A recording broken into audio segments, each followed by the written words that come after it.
Maintenant, on va continuer sur les piémonts andins avec Françoise Morin, qui est anthropologue américaniste, qui a participé longuement aussi au groupe de travail sur les peuples autochtones de Genève, enfin a suivi le processus. Elle est professeure émérite de Lyon 2, également professeure aussi à Laval, au Québec. Elle a créé le CIRA. Donc elle va nous faire un point sur la frontière brésiliano-Pérou, les projets routiers, entre autres, sur cette frontière. Bon, au Pérou, il y a à peu près 250 conflits actuellement, miniers, pétroliers. J'ai choisi, comme on en parle quand même suffisamment, de parler d'autre chose, d'un projet routier entre Pucallpa, qui est une des capitales de l'Amazonie péruvienne, qui se trouve sur l'Ucayali, et Cruzeiro do Sul, dans l'état d'Acre, au Brésil. Le conflit porte sur 140 km de route, Pucallpa jusqu'à la frontière, c'est 140 km, et ensuite il y a la BR 364, qui est une route bien connue au Brésil, qui relie Cruzeiro au port brésilien de l'Atlantique. Et j'ai choisi, bien sûr, de voir les réactions des organisations autochtones face à ce projet routier qui va devenir, au cours de l'écriture de cet article, un projet ferroviaire. Si j'ai choisi aussi d'étudier cette route, c'est qu'elle sert de miroir pour bien comprendre l'importance d'un certain nombre d'institutions qui participent à ce développement prédateur qui s'appelle l'IRSA. L'IRSA, c'est l'initiative pour l'intégration de l'infrastructure régionale sud-américaine. C'est un cycle. Cette initiative a été lancée en 2000.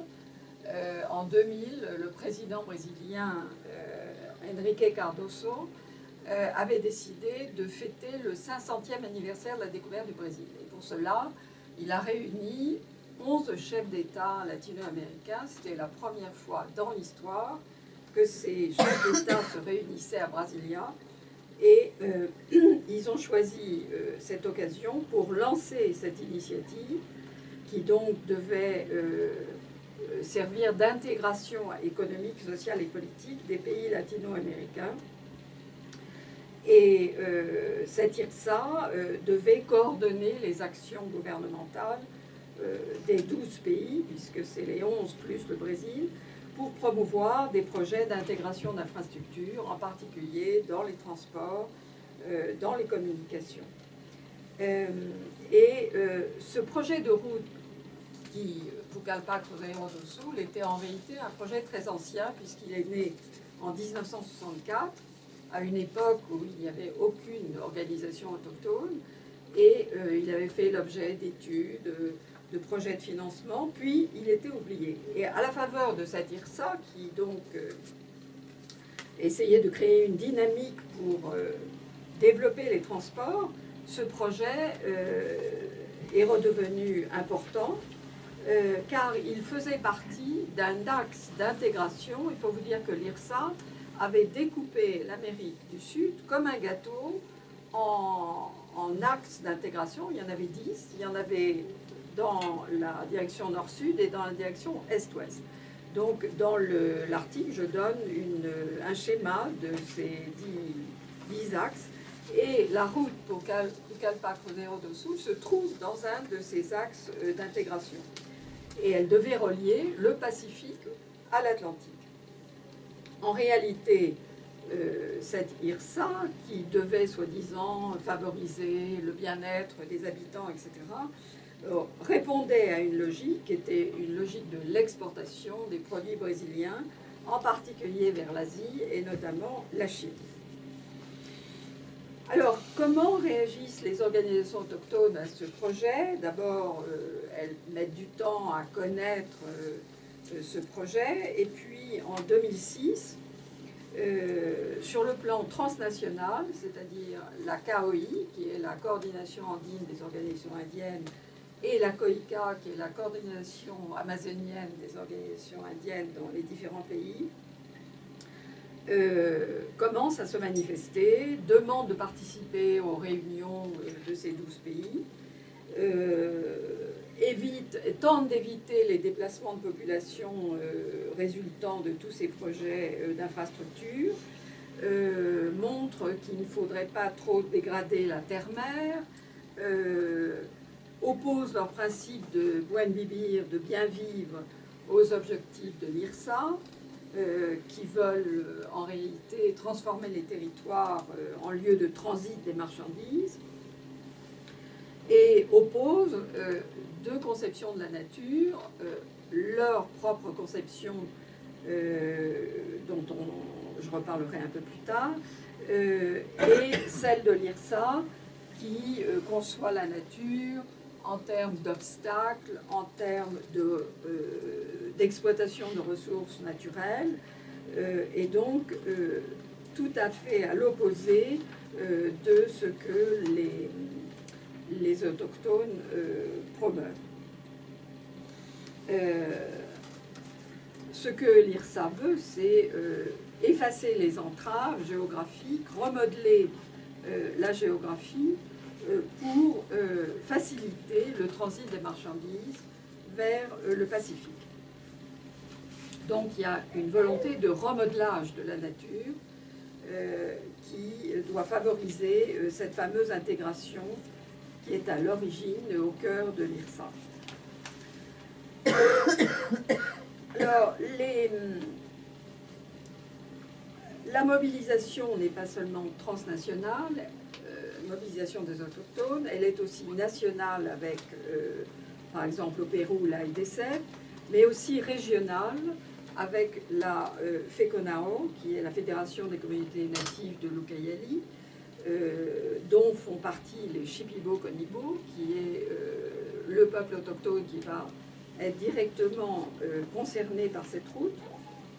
Et la FECONAO critique les premiers tracés de la route que l'on propose, car ces premiers tracés affectent non seulement le territoire d'une dizaine de communautés Shipibo-Konibo, mais aussi traversent un territoire qui est la Sierra del Divisor, qui est une réserve naturelle qui a été créée en 2006, met en péril la réserve territoriale des Isconawa.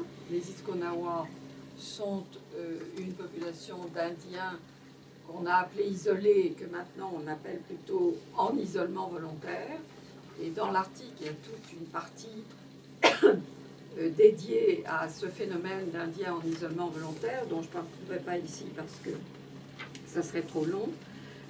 Mais ces Indiens volontaires, en isolement volontaire, résultent généralement de l'exploitation du caoutchouc, très maltraités. Ils ont fui cette entreprise d'exploitation du caoutchouc et se sont réfugiés en forêt, où là, ils ont reconstitué des sociétés et vivaient en autosubsistance, et vivent en autosubsistance. Il y a finalement une cinquantaine de groupes ainsi, aussi bien au Brésil, en Colombie et au Pérou. Et autant au Brésil, il y a une division spéciale de la FUNAI qui s'en occupe pour éviter des contacts avec les pétroliers, avec tous ceux qui veulent essayer d'entrer en contact avec eux. Autant au Pérou, il n'existe absolument rien. Et ces Indiens, comme vous le savez sans doute, ne sont pas immunisés.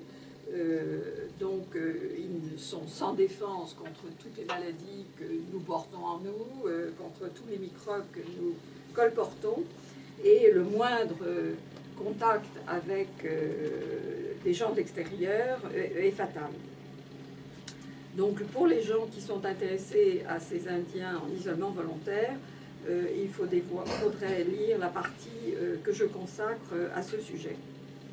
Ce qui est assez intéressant à constater quand on lit un peu toutes les archives de cette époque, c'est l'absence de dialogue entre les différents gouvernements. Au Pérou, vous avez un gouvernement régional et un gouvernement national, liméen, à propos de ces projets routiers. Les Indiens essayent d'adresser des lettres, de demander des rendez-vous, mais c'est silence absolu. Il y a un dialogue impossible. Donc, l'un des responsables de la FECONAO, que je connais, Roberto Guimaraes, essaye, en tout dernier recours, l'international. Et à cette époque, James Anaya, qui était le rapporteur spécial de l'ONU pour les droits des peuples autochtones, se trouve à Lima pour régler cette histoire de ce qu'on appelle en espagnol la ley de consulta, qui est cette fameuse consultation qui devrait être obligatoire, consultation des organisations indiennes préalable à l'exploitation, au développement de l'exploitation de tout projet minier, pétrolier ou routier. Et donc, il arrive à le voir et lui explique la situation sur le Cayali et lui montre qu'il n'y a pas de dialogue et on ne peut rien faire. Et c'est à ce moment-là que dans la presse liméenne, on commence à parler, au lieu de projet routier, d'un projet ferroviaire. Parce que la route, ça veut dire la création aussitôt de routes secondaires, l'arrivée des forestiers illégaux, l'arrivée des trafiquants de drogue, l'arrivée des missionnaires, l'arrivée des anthropologues, l'arrivée des touristes.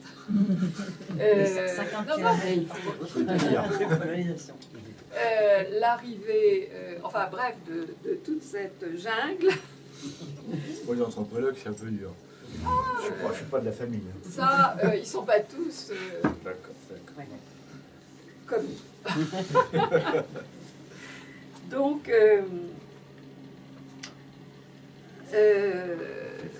un certain nombre de gens, et des études ont été faites, que je cite dans cet article, qui montrent que le chemin de fer serait peut-être moins dangereux, moins polluant, parce que quand le chemin de fer passe, il y a moins de tentation que les gens s'arrêtent et apportent toutes ces choses néfastes et négatives.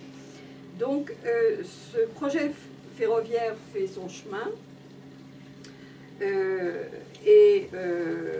C'est à ce moment-là que face à ces nouvelles dans la presse, la diaspora chinoise, qui est très nombreuse à Lima, parce qu'il y a eu au cours du temps des Chinois qui sont arrivés pour construire d'autres chemins de fer, routes et qui se sont installés à Lima, manifeste de l'intérêt et très certainement communique avec le gouvernement chinois. Et lors de la réunion de l'APEC, qui est un grand forum économique intergouvernemental qui vise à faciliter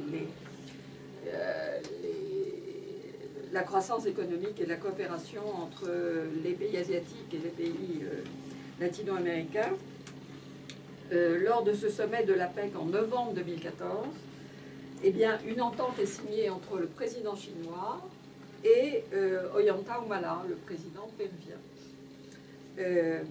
Et donc, aussitôt, des premières études commencent pour la construction de ce chemin de fer qu'on appelle bi-océanique. Car la route de 140 km est devenue un projet de 5000 km qui partirait de Santos, près de Sao Paulo, traverserait tout le Brésil, remonterait vers Cruzeiro do Sul, traverserait la frontière et reprendrait la route le chemin de la route, c'est-à-dire le fleuve Aburrao, arriverait au Pucallpa, traverserait les Andes, on ne sait pas très bien comment, et arriverait au nord du Pérou. Pourquoi le nord? Parce que près de Piura, au nord du Pérou, vous avez une mine de phosphate qui s'appelle Bayova et qui est d'un intérêt stratégique pour les Péruviens. Et les Brésiliens aimeraient bien avoir du phosphate, les Chinois sont intéressés. Bref, c'est un lieu stratégique. Donc, la Chine, dans cette première entente, s'engage à financer l'exécution et la maintenance de ce chemin de fer. Pour le moment, nous en sommes là. Alors, on peut se demander... Alors, entre-temps, bien sûr, il y a une visite dont vous avez sans doute entendu parler en 2015 du Premier ministre chinois dans plusieurs pays d'Amérique latine, dont le Brésil et le Pérou. Et la première entente est concrétisée, il re-signe des accords, et il faut bien voir que le Brésil, à ce moment-là, est en très mauvaise posture économique, et donc est tout à fait prêt à accepter l'offre chinoise. De même, le Pérou, qui n'est pas en très bonne posture. Et pour le moment, on chiffre à 30 milliards de dollars US cette petite ce chemin de fer, qui commencerait en 2018 et devrait prendre fin en 2023. Alors, quel est l'intérêt chinois pour le développement de ce chemin de fer? Car pour eux, ce n'est pas du tout gratuit. Deux facteurs président au financement de sa construction. D'abord, la Chine a besoin de matières premières et pour nourrir son économie. Elle importe actuellement du Brésil du soja, du blé, de la viande de bœuf, des minerais et du pétrole. Ces produits actuellement quittent le Brésil par bateau, empruntent le canal de Panama, dont le prix de passage a triplé dans les 5 dernières années, ou bien ils descendent par le sud, contournent l'Argentine et rejoignent la côte pacifique en direction de la Chine. Donc bien sûr, une voie ferroviaire qui traverserait le Brésil et le Pérou réduirait les coûts de transport d'environ 30 $ US par tonne. Quand on sait que la Chine importe des millions et des millions de tonnes de produits du Brésil, il semble qu'à long terme, cette économie compenserait l'investissement chinois dans le projet ferroviaire. Deuxième facteur, eh bien, investir dans le train bi-océanique, c'est choisir d'investir dans les infrastructures latino-américaines, comme les Chinois le font déjà en finançant le fameux canal interocéanique au Nicaragua, dont vous avez peut-être entendu parler, et seraient prêts aussi à financer un chemin de fer en Colombie. Donc, les Chinois veulent investir dans les infrastructures et ça traduit une volonté d'exercer une influence dans les pays qui servent d'arrière-cour aux États-Unis, donc de rivaliser avec l'influence états-unienne en Amérique latine. Il faut rappeler que depuis 2009, la Chine est devenue le premier partenaire commercial du Brésil pour ses exportations avant les États-Unis, et que même si cela s'accompagne de projets de coopération, beaucoup soulignent le caractère déséquilibré de ces échanges commerciaux, car la Chine exporte au Brésil essentiellement des produits manufacturés. Le Pérou se trouve également dans la même situation. Il y a beaucoup de cuivre qui sont exportés en Chine, venant du Pérou. Et donc, ce type de relation économique inégale relève de ce qu'on a déjà nommé ici le développement extractiviste, qui est basé sur la surexploitation des matières premières, non ou peu transformées et destinées essentiellement à l'exportation. Donc ce modèle économique présente de nombreux dangers puisqu'il engendre le dépouillement des ressources naturelles, des désastres environnementaux et des violations des droits humains, c'est-à-dire ceux des peuples autochtones. On a actuellement énormément de conflits en relation avec cela. Donc ce qui m'a intéressé dans cet article, dans cette réflexion sur ce projet de route, c'est que l'existence des droits autochtones n'existe pas. On n'en parle pas, les communautés autochtones sont invisibles, on ne répond pas à leurs demandes, à leur lettres, à leurs rendez-vous. C'est, à mon avis, très, très grave parce que autant on a investi d'efforts pour cette fameuse déclaration des droits des peuples autochtones, autant aujourd'hui, il y a une espèce de rouleau compresseur avec de nouveaux acteurs que sont les Chinois ou d'autres qui arrivent avec des armes imparables. Et je crois que le fameux dragon chinois va devenir une menace pour les peuples autochtones.